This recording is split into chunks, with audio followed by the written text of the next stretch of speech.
Dobar dan, evo lijepi pozdrav svima.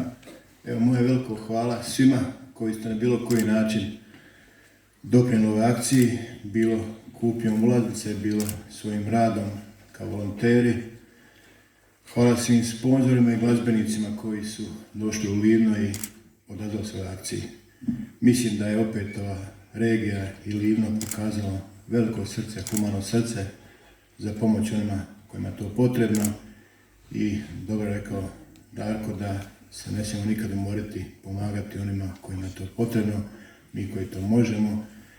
I opet ću reći da mi je velika čast i ponos što sam Livnjak i to sa ponosom ističem i želio bi zaista evo sad potaknuti opet jedno zajedništvo svih da konačno naša Livno i ova regija krene boljim putem.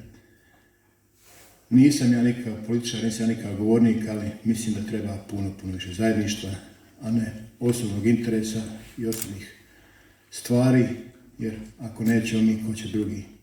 Ovaj kraj to zaslužuje, ova regija to zaslužuje, puno više zajedništva, jer mi smo ponosan, prkosan narod, vjernici i tako trebamo gledati.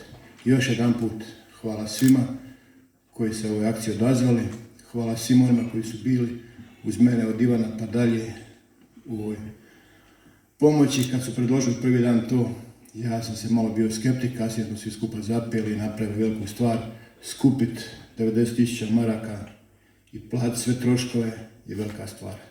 To se nadam da ćemo već danas početi pripremati tu akciju iza dogodine. Još jedan put hvala svima.